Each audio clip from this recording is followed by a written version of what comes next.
The story which I will be telling you about in this video shocked all citizens of America. It was so shocking that 6 months later, one of the best TV series of 1991 was shot based on it. By the age of 32, David Brown had a big house and his own small business. He lived with his 23-year-old wife Linda, their 8-month child, Linda's sister, Betty, and his 14-year-old daughter Cinnamon from another marriage. He met Linda and her sisters when he was living next door to the Bailey household, which consisted of a single mother and 11 children. David was a very busy man, that's why he needed someone to keep his home in order. So he asked Linda's mother to send one of her girls to help him. She sent Linda. She was helping him 2-3 times a week. The age gap didn't prevent them from falling in love with each other.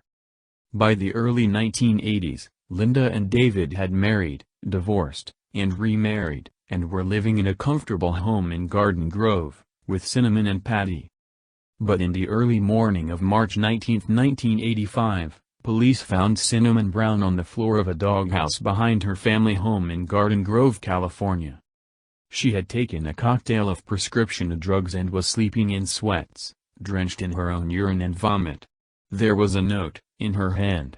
It read, "Dear God, please forgive me. I didn't mean to hurt her." It was safe to assume that the note referred to Brown's stepmom, Linda Bailey Brown. A few hours earlier, detectives found Linda in her bed with 2 bullets in her chest. There was a revolver on the floor. There didn't seem to be much mystery surrounding the two in this whodunit. And in September 1986, the judge found her sane and guilty, imposed a harsh sentence of 27 in prison. To those who saw her in jail, it seemed inconceivable that this placid child could have committed such a crime. One investigator from the district attorney's office, Jay Newell, felt that way, too. He didn't think it was possible for this girl to be a cold-blooded killer. He sensed that there was something wrong with the case. Even after she was sent away and the case seemed closed, he continued to dig. Then he decided to talk to Cinnamon. Even as she faced 27 years behind bars, she guarded their secret. But then she learned, through Newell, that her father was living high, buying houses and luxurious cars funded by the $835,000 from life insurance policies he had taken out on his wife.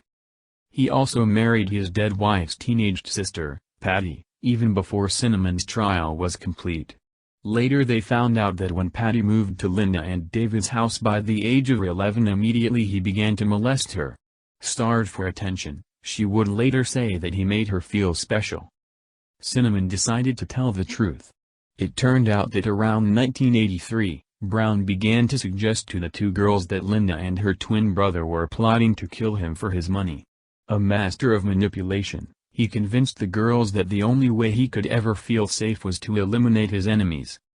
Planning the murder became a family affair among father, daughter, and sister-in-law. Cinnamon, as the youngest, was chosen to pull the trigger.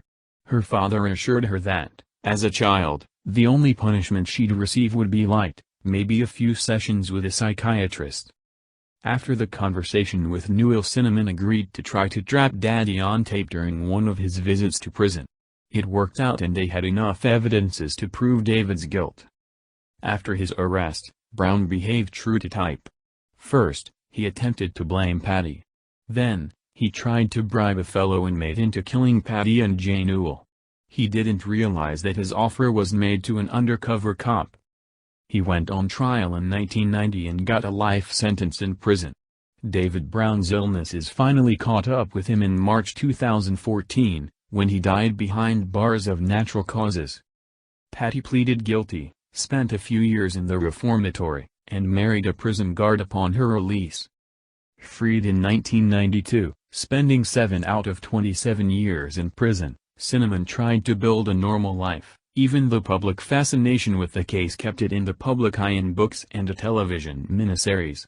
Tragedy struck her life again when her husband committed suicide. Linda's child was raised by grandparents. And now she lives happily with her husband. She even has her own YouTube channel where she shares her thoughts and speaks about that tragic event. In one of her videos she has even said that she forgave her sister Cinnamon and Aunt Patty.